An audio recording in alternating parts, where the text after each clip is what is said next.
नमस्कार मंडळी, मी श्रावणी विलास लकेश्री तुमचं मराठी वाहिनीमध्ये खूप खूप मनापासून स्वागत करते. व्हॅलेंटाईन्स वीक आहे आणि आपल्यासोबत एक उत्साह मंडळी आहे तिथे आणि यांचा वेगळा उत्साह दिसतोय चेहऱ्यावरती. आणि आता अजून एक पर्सन जॉईन झाले त्यांच्या वेगळ्या ग्रुपमधला. कसे आहात सगळे? Happy Valentine's day. Happy Valentine's. Valentine's day म्हटलं की सगळ्यांचा उत्साह वेगळा होतो. आता मी जसं कानावर शब्द पडले माझे की मी प्रपोज नाही केलं, पण माझ्या मैत्रिणीने प्रपोज केला. आता तो किस्सा मला पण ऐकाय. माझ्या मैत्रिणी माझ्या पतीने प्रपोज केला का? काही नाही. माझी काही स्टोरी खूप मोठी आहे, पण मी अगदी जस्ट थोडक्यात सांगेन. मला जेव्हा राजन आवडला होता ना, तेव्हा माझ्या मैत्रिणीच्या ते लक्षात आलं की मला हा आवडू लागलेला आहे. त्याला मी आधी राजन दादा म्हणायचे. अचानक असं राजन झाला. तो हो राजकारण माझ्या मैत्रिणीचा तो सख्खा चुलत भाऊ. सो तिच्याकरता दादा, माझ्याकरता आमच्याकरता दादा होता. पण माझ्या बोलण्यात ना अचानक तो दादा निघून गेला होता आणि फक्त राजन राहिला होता. हे म्हणजे दुसऱ्या एका मैत्रिणीच्या लक्षात आलं. तिने मला विचारलं की काय राजनच्या बाबतीत नक्की तुला तो आवडतोय का? म्हटलं हो हो, तो मला आवडतो आहे. तर मी विचारू का अर्चनाला, म्हणजे त्याच्या सख्ख्या चुलत बहीण आहे, जी माझी बेस्ट फ्रेंड होती. तर मला अर्चनाने विचारलं तुला राजन दादा आवडतो का? मी विचारू का? म्हटलं विचार त्याला असं. आणि मग त्यांनी सांगितलं की नाही नाही, वर्षभर थांबायला सांग वगैरे. सगळे झाली नाटकं. म्हटलं थांबायचं वगैरे काही नाही, असेल तर आत्ता हो म्हण, नाही तर नको. म्हणजे मला असं म्हणायचं की जे काय असेल आपलं कोणाच्या बाबतीमध्ये प्रेम हे आपण व्यक्त व्हायला पाहिजे. कारण आपण आडून सरून वगैरे असं तो काय म्हणेल ह्याची वाट बघत बसण्यापेक्षा जे आहे ते स्पष्टपणे सगळं क्लिअर व्हायला पाहिजे. जी हल्लीची पिढी आहे तशी स्ट्रेट फॉरवर्ड पण खूप बॅकफूटवरती खेळतात असं मला वाटतं.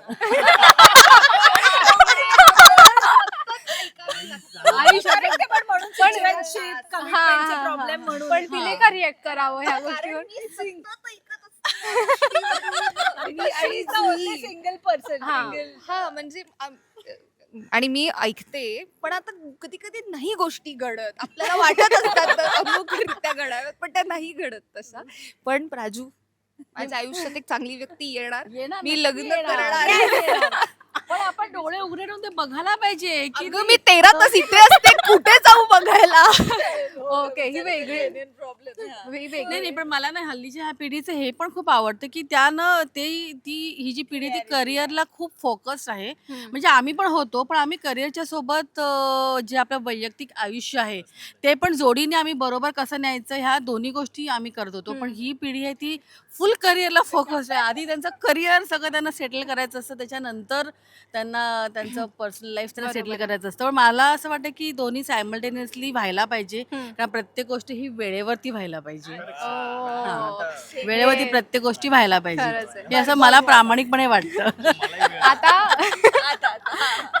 आता ते 2 सिनियर्स आहेत आणि 3 यंग्स, बरोबर? तर 2 सिनियर्स कडून 3 यंगस्टर्सला काय सांगायचं असेल, सजेशन फॉर रिलेशनशिप, मॅरेज, असं आता ह्यांचं देऊन झालेलंच आहे. तुम्हाला काही द्यायचं असेल तर काय? आणि मी गंमत सांगते का, अतुल आहे त्यांची एंगेजमेंट 14 फेब्रुवारीला झालेली आहे आणि तोपर्यंत त्यांना व्हॅलेंटाईन डे काय हे माहिती नव्हतं. पण कॉंग्रॅच्युलेशन. अरे आज म्हणते मी 14 फेब्रुवारीसाठी. हो, 27 वर्ष झाली आणि तोपर्यंत मला व्हॅलेंटाईन्स डे काय असतो हे प्रकारच माहित नव्हता. हा, म्हणजे हे सांगायला मला काही म्हणजे वाटत नाही. असं बायकोकडून कळलं मला. अरे उद्या म्हणजे आपले एंगेजमेंट होते त्या दिवशी व्हॅलेंटाईन्स डे म्हणजे काय असतं असं मी विचारलं तिला. तर ती म्हणाली असं असं काहीतरी असतं. इथून आमची सुरुवात आहे. त्यामुळे माझ्याकडे कोणी सल्ले मागूच नाही. बरं, मी कमिटमेंटच्या बाबतीत एक गोष्ट सांगू शकतो. म्हणजे तुम्ही म्हणता तसं मी एकच मुलगी बघितली आणि तिला पसंत केलं आणि तिच्याबरोबर लग्न केलं. हा, एवढं तर आहेच माझं. बरोबर. ठीक आहे, आता ही सिंगल आहे बिचारी असं मी म्हणणार नाही, पण ठीक आहे. ठीक आहे. हा, सो तर तो बिचारा असेल. हा, बोला काय म्हणत होता? आणि शी इज टेकिंग हर टाइम, तर विच इज करेक्ट. आत्ताच्या ज्या सिच्युएशन मी बघतीये त्याने ती अगदी करेक्ट आहे की taking her own peaceful time is the correct solution. आता हे व्हॅलेंटाईन्स आणि हे सगळं ठीक आहे, पण स्वतःला वेळ देणं आणि स्वतः मधलं शोधणं. म्हणजे भले मी किती वेळ घेत असेल, मला माहिती आहे की प्राजू म्हणते ते अगदीच करेक्ट आहे. गोष्टी वेळेत व्हायला हव्यात आणि त्या हँड इन हँड व्हायला हव्यात. पण म्हणून मी अशी खूप नवीन विचारांची नाही आहे. मी तशी ओल्ड फॅशन आहे. म्हणजे उद्या लग्न केलं तर मी कदाचित प्राजू आणि अतुल दादा सारखाच संसार करेन. सो त्याच्यात मी काही म्हणजे सिच्युएशनशिप आणि काहीतरी असं काही नसणार. ब्रेड क्रम्बिंग वगैरे काही नसणार आहे. हा, तर फार तर टी स्पिल करू आम्ही एकत्र मिळून. पण अदरवाईज मी खूप ओल्ड फॅशन आहे प्रेमाच्या बाबतीत, आणि कदाचित म्हणून मी जास्त थांबते. कारण मला जितका ओल्ड फॅशन मुलगा हवाय तितका कदाचित नाहीये अजून. आता, हा, correct. कमिटमेंटला मिळेल. नाही, पण मला असं पण मला personally भेटेल, वाटतं भेटेल. चुकीचा निर्णय घेण्यापेक्षा वेट केलेलं कधी better. हो. कधीही better. दीपिका पदुकोण आणि रणवीर सिंगने किती उशिरा लग्न हो, केलं. हो. मी रोज आई बाबांना हेच सांगते की बघ त्यांनी किती उशिरा केलं. पण छान आहे त्यांचं. त्याचा आदर्श घेण्यात असं काही हे नाहीये, पण आपलं आपलं ठरवलं पाहिजे, ते कधीही करू दे. अरे काहीतरी सांगावं लागतं. आई बाबा रोज विचारत असतात. त्यांना असं गुंतवावं लागतं कुठल्या तरी कारणामध्ये आणि ते तू दिलंयस. हेही सांगते की सामान्य माणसं वेळेत लग्न करतात, पण असामान्य आहोत. नाही, आणि कसं आहे ना, प्रत्येक आई वडिलांना काळजी असतेच की आपल्या मुलीचं किंवा मुलाचं लग्न कधी होणार, हे प्रत्येक आई वडिलांना वाटत असतं, ते विचारतच असतात. मला मोनिका मुलांचं काम आहे त्यांना असं काहीतरी देऊन गाजर देऊन शांत करणं. काय देऊ? आई वडिलांना गाजर देऊन गप्प करा. अच्छा, ओके. मोनिका ताईला विचारायला आवडेल, तुमचे रील्स आम्ही सगळेजण बघत असतो, दादांचे रील्स सुद्धा बघत असतो. त्यांचा एवढा फनी वे मध्ये जो काही कॉन्टेंट पडतोय आता इंस्टाग्राम वरती, तुला असं वाटतंय का तू कुठेतरी मागे पडत चालली? त्याच्या ना बायो मध्ये त्यांनी लिहिलंय की आहे ना, नाण्याची फक्त एकच बाजू दिसेल, हा. तर ती एकच बाजू आहे. तो जो पसारा असतो ना, तो नंतरचा दाखवत नाही. त्यामुळे किती फनी वगैरे असलं ना तरीही आवरायला मलाच लागतं. पण मला असं वाटतं की प्रोफेशनल आम्ही एकाच फील्ड मध्ये असल्यामुळे हे करायला आम्हाला खूप मजा येते. हा. आणि दुसरी बाजू तू दाखव. तो माझा नाही, ती दुसरी genre बाजू नाही. दाखवत नाही, ती फक्त चिन्मयच्या तू प्रत्येक व्लॉग मध्ये बघितलं असेल तर मोनिकाच्या अशी मोनिका रागाने ब्लॉग मध्ये बघत असते कारण इतका पसारा असतो आजूबाजूला आणि त्याच्यामध्ये बरोबर तो सावरून वगैरे करत असतो. पण आम्हाला खूप मजा येते हे करायला आणि हे करत राहू आणि ह्याच्यावरच कॉन्सन्ट्रेट करू एका पॉइंटला, असं आमचं जरा फोकस आहे.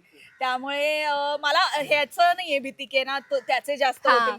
हँड इन हँड जे काही यांचं आहे ते आम्हाला दोघांना एकत्र करता आलं तर आम्हाला खूप मजा येणार आहे. त्याचीही सुरुवात असेल. ऍक्च्युली ती जोडी क्यूट का वाटते, कारण तो एक फनी दाखवतो, तू एक नॉर्मल दाखवते, आणि त्याच्यामध्ये त्यांचे जे डायलॉग्स असतात ना ते ऑन पॉइंट असतात असं मला वाटतं. म्हणजे तिथे डायलॉग आला, इथे तिची रिॲक्शन आली, असं असतं ते. आणि ह्या सगळ्यामध्ये आमची बिचारी वृंदाचं जे काही मरण होतं तिथे. वृंदा फक्त चुरमुरे खा, सगळं एवढंच कर, कारण की तिला आता मी बाहेरचं काहीच देत नाहीये. त्यामुळे पण मजा येते. मजा आम्हाला येते. करायला. एवढा शांत जो मुलगा उभा आहे, एवढा एकदम असं शांत असं आहे, तुझ्याकडे असं व्हॅलेंटाईन्स किंवा प्रेम असं जर तुला काही विचारलं तर काय सांगशील? यार, मी मगाशी पण तेच म्हटलं की प्रत्येकाची प्रेमाची ना व्याख्या आणि सगळ्या गोष्टी इतक्या वेगवेगळ्या आहेत ना. म्हणजे मी आणि नयन आम्ही असं काही एकमेकांना खूप असे आय लव्ह यू असं म्हणत बसत नाही.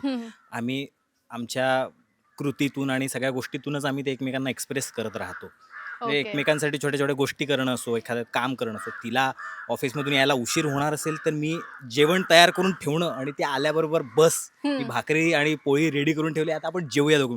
झालं, संपलं ना. तिथेच वेगळं काही एक्सप्रेस करण्याची मला वाटत नाही गरज आहे.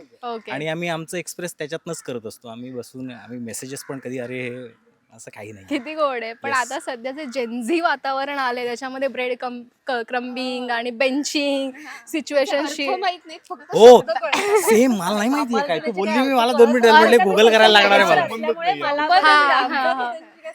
त्या सगळ्या गोष्टी ऐकिवात असतात. पण तुम्ही आता तुमच्या काळामध्ये जाते मी, तुमच्या काळामध्ये असं झालं का एकतर्फी प्रेम? वाईट वाटतं. तुमच्या काळात म्हणजे या काळात आणि या काळात फरक आहे. दोन वेगळ्या काळांमध्ये विजायचं. तसं म्हटलं तर वेगळे. 3 वेगळे काळ आहेत. हे 2 आहे, हा 1 आहे, Okay. हा 1 आहे आणि हा एक वेगळाच काळ आहे. ओ, पण वाटत नाही. पण ठीक आहे, तुमचे तिघेही एकाच काळात आणि आहे. हेही त्या काळातले असले तरी बऱ्यापैकी ह्याच ह्याच काळात. ते दिसतं आता बोलण्यावर. प्राजक्ता ताई ते आता कधी या जाणवत नाही. मुलांबरोबर जुळवून घेणार नाही तर कोणाबरोबर घेणार? हो. घ्यायला जाऊ आणि आम्हाला. प्राजक्ता तर म्हणजे एक्झाम्पल आहे व्हॉट इज लव्ह. हो. त्यामुळे ते कधी एव्हरग्रीन. खरंच आहे. त्यामुळे तो काळ वगैरे नाही, एव्हरग्रीनच आहे. Okay, nice. कारण आता असं बोलता बोलता कळतं ऑकवर्डनेस येतो एखाद्या गोष्टींमध्ये बोलताना की आपण दाबून बोलतो, असं काही दोघांकडून असं जाणवलं नाही. त्यामुळे कळतं की एव्हरग्रीन आहेतच हे दोघे. नाही, त्याचं कारण काय माहितीये ना, त्याचं कारण आमच्या सेटवरची ही जी मुलं आहेत ना, हा. ती आम्हाला ती young आम्हाला ठेवतात. मस्त तरुण ठेवतात, आम्हाला त्यांच्यात सामावून घेतात, हो, हो, हो. त्यांच्याबरोबर आम्हाला वागवतात, त्यामुळे आम्ही त्यांच्यासारखे झालोय. ओ नाईस. असं काही मला वाटतं की त्या दोघांचे एक्सपिरियन्सेस खूप वेगळे असले तरीही ते खूप म्हणजे जेन्युइनली ते जनरेशन नाही म्हणत आहे मी, ह्या दोघांचं पर्टिक्युलर म्हणेन की ते एक्झाम्पल आहेत की तुम्ही कसं तुमच्या पार्टनर सोबत हो हो असावं. हो म्हणजे आयडियली विचारलं गेलं तर हा ह्यांच्यासारखा संसार करायला 100% आवडतो वा पार्टनर म्हणून. खरंच खरंच. वा. मी अतुलदादांचा मुख्य संध्याकाळी म्हणजे डबा काय जेव्हा माहितीये खातो संध्याकाळी, तेव्हा भाई तुम्ही कधी या आमच्याकडे त्यांचा डबा बघा संध्याकाळचा. यार पोळी म्हणजे आपण म्हणतो की सांगण्याची गरज, त्यांची पोळी असते ना, चपाती म्हणतो, ते चपाती खाऊन बघा एकदा, इतकी छान मऊसूत चपाती. वा. संपलं ना आयुष्य. प्रेम आहे ना कमाल, रे. संपलं. आहे, खरंच आहे, पण मऊसूत म्हणजे आम्ही असे, त्यांनी डबा उघडला की आम्ही असे असतो की बस त्यांच्या डब्यावर आम्ही जगतो संध्याकाळच्या. म्हणजे अर्जुन आणि मी दोघंही. त्यांनी डबा आणलाय का, हा मग आम्हाला चिंता नाही, कारण नाश्ता कसा येईल काय येईल याची गॅरंटी नाही. बापरे. त्यामुळे फ्राईड असेल तर मग यांच्या पोळ्यांवर पूर्ण काढायचं दिवस संध्याकाळ. काढायचं, संध्याकाळ काढायची. ताई संध्याकाळ तुम्ही काढायचं. काहीतरी बोलत होता ना? नाही मी तेच म्हणते की आपल्याला आपल्या आयुष्यामध्ये जी हवी असणारी व्यक्ती असेल ना, हम्म. तर आपलं आयुष्य खूप सोपं जातं. त्याच्याकरता आपल्याला एक्स्ट्रा एफर्ट्स ते घ्यावे लागत नाहीत. हे महत्वाचं आहे. हे असं बसून ऐकत वाटतं. नाही, आणि कसं असतं शेवटी लग्न वेगळं ऍडजस्टमेंट सगळीकडेच करायला लागतं. तुम्हाला आयुष्यात करायला लागतं, तसं लग्नानंतर पण करायला लागतं. त्याला काही पर्यायच नसतो. तुम्ही किती तुमच्या माझ्या मनाचा पार्टनर मी आणला तरी तुम्हाला नंतर लग्नानंतर कळतच. पण काय आपण adjustment ऍडजस्टमेंट आहे करायलाच असं न समजता हा, पार्ट ऑफ exactly. लाईफ असं घेतलं ना, तर ते खूप इझी पण जातं. त्यातच म्हणजे. मजा आहे. हा. त्यातच खरी मजा. आयुष्याची जी एकमेकांना मजा आहे ना, समजून ती घेणं, त्यातच एकमेकांना आहे. ऍडजस्ट हो, करणं, ह्याच्यातच मजा आहे खरं. सगळं सुरळीत असेल तर कसं होईल, काहीच नाही ओके. होणार. तर मी म्हणत होते की आपल्या तुमच्या काळामध्ये म्हणजे तुम्ही पास्ट मध्ये गेलात तर एक फनी मोमेंट होतो की आपल्याला जी व्यक्ती आवडते ती अचानक समोर आली की आपले तत पप होतच आणि काहीतरी बोलायचं असतं आणि आपण काहीतरी वेगळं बोलून जातो. असं काही घडलंय का तुमच्यासोबत? राजूने तर सांगितलंच ना आधी.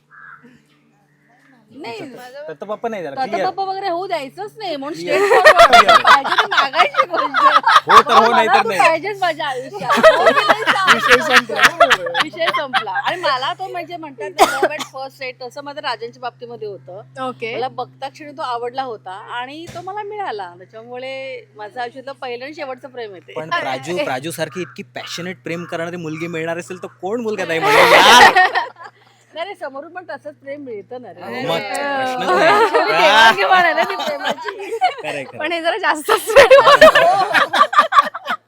देवाणघेवाण आहे. ओके.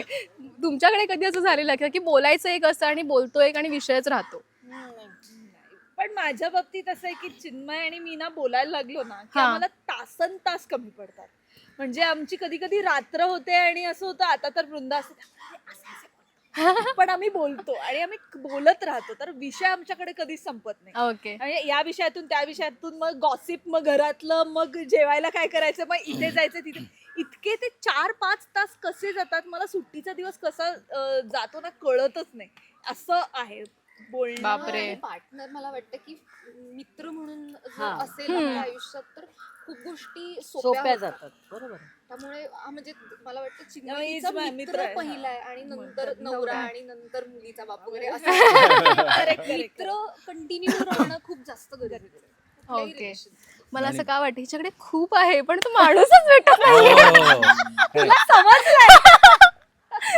हिच्याकडे खूप असं बोलायसारखं आहे की ना समजतंय पण माणूस तसा परफेक्ट नाहीये. अरे ते मला असं वाटतं की काही गोष्टी अशा शोधायला जायच्या नसतात. वेळ, शोधूया प्रत्येक जाऊन. गोष्टीची एक वेळ यावी हा, लागते. आणि ती तुमच्या वेळ यावी नशिबात लागते. असेल तर ती व्यक्ती तुमच्या पण मला आयुष्यात जेन्युइनली वाटतं की ही खूप चांगलं तिचं रिलेशनशिप हँडल करेल असं मला असं फिलिंग आहे एक. होय. म्हणजे जितकं तिच्यासोबत असं राहतोय मला असं वाटतं ती Sorted, चांगलं हँडल करेल.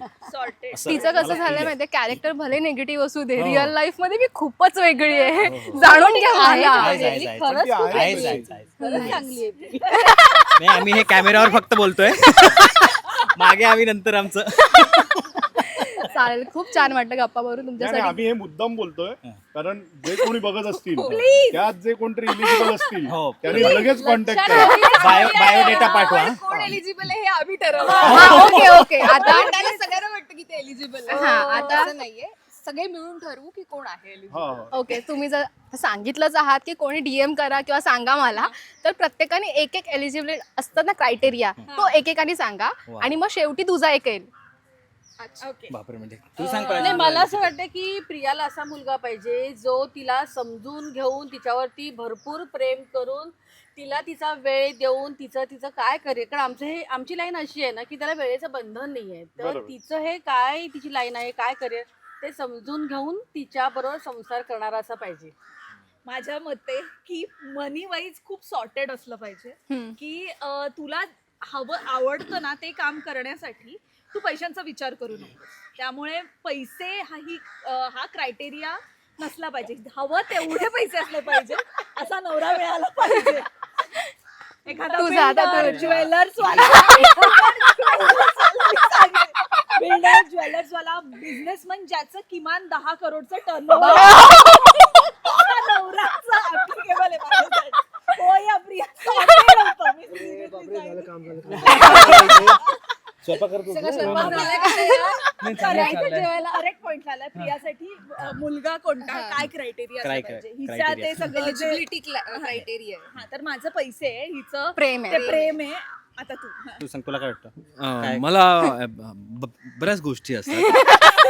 तिच्यासाठी सांगायचं आपल्याला. माझ्यासाठी तिच्यासाठी मुलगा तुला काय वाटतो, काय criteria कशाला आहेत? कोणाला मारतोयस तू? काय रे नालायक आहे. आता तो एवढं सुखानं छान आयुष्य छान जगत असेल. बोलतोय. जाऊ दे, श्रद्धा करतीये ना adjust, तसं तूही करेल. माझी गोष्ट वेगळी आहे रे. मी बघ काम करतो, स्वयंपाक करतो बघ आता. तुमच्या एवढं गाणं. मग किती मेहनत करतो.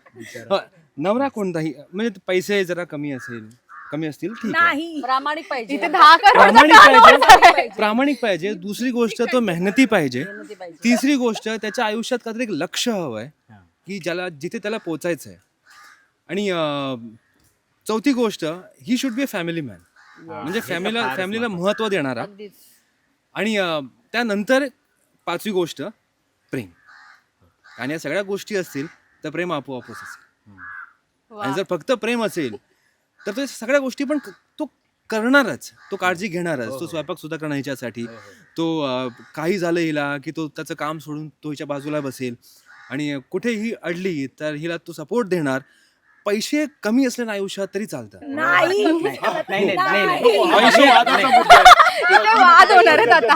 खरंच सांगतोय, पैसे जर आयुष्यात थोडे कमी असले तरी चालतं. पण जर साथीदार तुमच्या सोबत उभा असेल ना तर तुम्ही सगळ्यात श्रीमंत माणूस मी आहात. सांगू नाही, का? मी- मी सांगू का? न मी सांगू संपणार. का?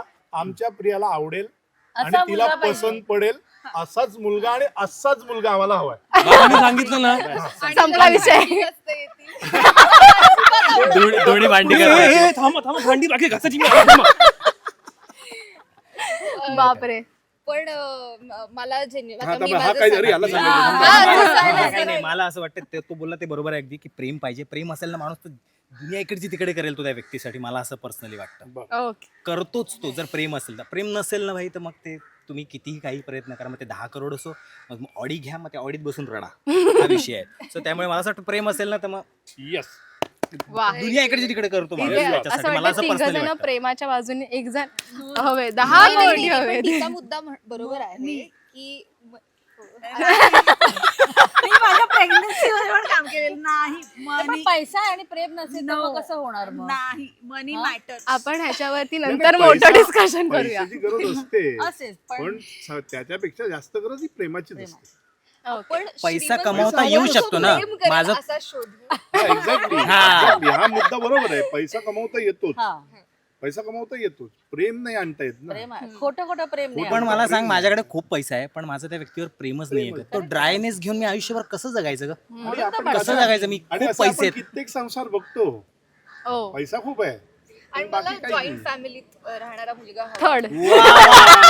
बेस्ट. वा, वा, वा. माझा हा खूप महत्वाचा क्रायटेरिया आहे की जेन्युनली मी लहान असताना जॉईंट फॅमिलीत वाढले, तर मला माहिती आहे की आपल्याला म्हणजे आपल्या मुलांना किती प्रेम मिळतं जेव्हा Joint सगळे family. एकत्र संस्कार असतात. बरोबर. अरे, त्यांच्याकडनं best. संस्कार आणि मिळतात. मला असं वाटतं की जॉईंट फॅमिली असावी. म्हणजे प्रत्येकाची सेपरेट रूम असेल तरी चालेल, पण जॉईंट फॅमिली असली की मला वाटतं की आम्ही ज्या क्षेत्रात काम करतो त्या क्षेत्रात आपली मुलं एकटीच वाढत राहणार घरी. त्यापेक्षा जर फॅमिली असेल तर हा कायम एक बेनिफिट असतो की त्यांना सांभाळायला, त्यांची काळजी घ्यायला, आपली काळजी घ्यायला, आपण कधीतरी त्यांची काळजी घ्यायला, ह्या सगळ्या गोष्टी मला वाटतं की छान मॅनेज. मला असं वाटतं ना प्रिया जितकी सेन्सिबल ना तितकाच सेन्सिबल मुलगा तिला मिळावा असं मला फार वाटतं. सेन्सिबल तो नाही मिळाला तर मग काय खरं नाही. मॅनिफेस्ट करूया. Manifestation is मिळणार आपण आज पुढच्या व्हॅलेंटाईनला पुढच्या व्हॅलेंटाईन डेला हो म्हणजे मी येते पुढच्या व्हॅलेंटाईन. अरे कपल एकही नाहीये, थोडी सिंगल असं वगैरे होईल. हो. पण नाही, बघू.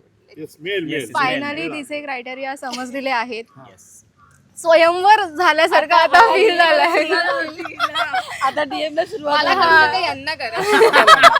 आम्हाला करा. आम्हाला नाही द्या. problem. आम्ही देऊ उत्तरं. रिझ्युमे आता येतील. नाव, गाव, वय, काम. माझ्या 2 मुली आहेत, एकीचं लग्न झालंय, एकीचं व्हायचं, ही दुसरी आणखी. क्या बात आहे, क्या बात आहे. मला मुलींची खूप आवड आहे. मला मुलगा आहे तर माझी मुलगीच आहे, हो की नाही? अशी पण हिचा जो 3 BHK फ्लॅट आहे, मला एकही रूम नको त्यातली, फक्त jacuzzi हवंय. ओके, डिमांड झालेली आहे. गिफ्टची पण सुरुवात झालेली आहे. होप आता लवकरच बँड बाजा घराला होणार आहे. हळदीला येऊ आम्ही नक्की. डन. Thank you so much. व्हॅलेंटाईन्सच्या खूप खूप शुभेच्छा. असं नसतं की व्हॅलेंटाईन्स म्हणजे फक्त कपल, फ्रेंडशिप मध्ये पण होतं व्हॅलेंटाईन्स. मुलींचं गॅलेंटाईन होतं, मुलांचं माहिती नाही अजून काय आलेलं आहे. काय होतं? गॅलेंटाईन म्हणजे हे नवीन. गर्ल्सचं व्हॅलेंटाईन म्हणजे हे पण नव्हतं गॅलेंटाईन. माहिती मला. मग व्हॅलेंटाईन मग मुलाचं व्हॅलेंटाईन. मुलांचं व्हॅलेंटाईन. बरोबर. हे मी पहिल्यांदा गॅलेंटाईन हे लास्ट इयर पासूनच फेमस झालंय. मग आपल्या viewers ला पण माहिती असेल ते माहिती नाही. माहितीये. मी अच्छा, ऑलरेडी तुला एक नाही इंटरव्ह्यू माहिती. त्याचा केलेला आहे. मी सांगितलं की गॅलेंटाईन असतं. मागास होता मी व्हॅलेंटाईन तर मागास- आधीपासून introduce पण झालंय. व्हॅलेंटाईन. व्हॅलेंटाईन आमचं झालंय. तर आता तुम्हाला गॅलेंटाईनच्या शुभेच्छा. दिघींना तुम्हाला व्हॅलेंटाईनच्या शुभेच्छा. धन्यवाद. तुम्हाला सुद्धा खूप खूप शुभेच्छा. तुम्हाला सगळ्यांना happy Valentine. Happy Valentine's day. हा, गॅलेंटाईन्स पण कारण मुलींना गॅलेंटाईनच्या शुभेच्छा आणि मुलांना व्हॅलेंटाईनच्या शुभेच्छा. स्पेसिफिकली ते काय आहे, जे रिलेशनशिप्स मध्ये नसतात त्या मुली सिंगल्स असतात, त्यांनी काय करायचं? कपल्सना फक्त बघत बसायचं का? तर नाही. तर आपण आपलं गॅलेंटाईन इंट्रोड्यूस करूया असं त्यांचं मत होतं. अच्छा. मस्त मस्त. चांगला आहे पण कॉन्सेप्ट चांगला आहे. सो त्याच्या आपण शुभेच्छा. खूप असेच भेटत राहू आणि असेच कामं करत राहा, हसवत राहा, रडवत राहा, सगळंच करा. Thank you so much. Thank you. Bye bye.